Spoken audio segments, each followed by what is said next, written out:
The system's supposed to be fair, but it's not fair. You can see the frustration in Sandra Claxton's eyes.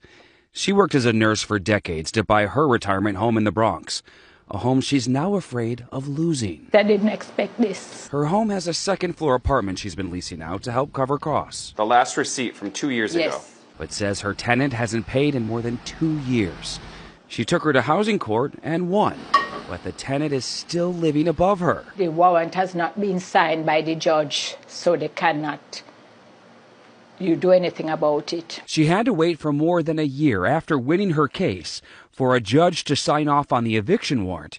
She's now waiting for a marshal to execute it. After I finish paying the mortgage, I hardly have anything left. Meanwhile, she's responsible for paying all the bills and utilities, or the tenant could take her to court. She's the one who not paying, but yet still she get a free pass. How many other Sandras are there out there? Hundreds. Henry Ocasio works as a housing advocate for a nonprofit in the Bronx. It's mind-boggling why is it taking so long? It's a problem across the city. We found the average eviction takes 2 years, and landlords say a warrant takes an average of at least 6 months to be executed. 2 years out of the pandemic, and we're still seeing this very, very slow process. The delays have been so bad in Queens, a group of property owners got together and sued the Queens court administrator to try to speed up the process.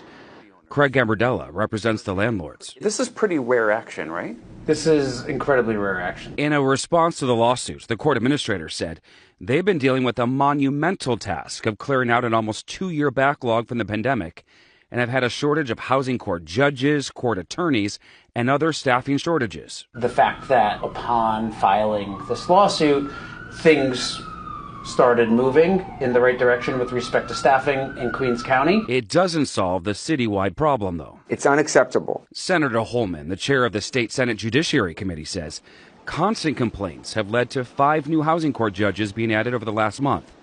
But the courts are still struggling to find qualified people to replace those who resigned or retired during the pandemic. Justice delayed is justice denied, and that's exactly what we're seeing in New York City Family Court. For small homeowners like Claxton, the changes couldn't happen soon enough. I think the justice system need to be adjusted. I hope there's a resolution soon so I can live in peace. And I don't even know if I want to rent out my place again. We'll let you know when her case is resolved. I requested sit-down interviews with both the supervising and administrative court judges. Instead, they sent a statement saying they're working to address the delays by adding more staff.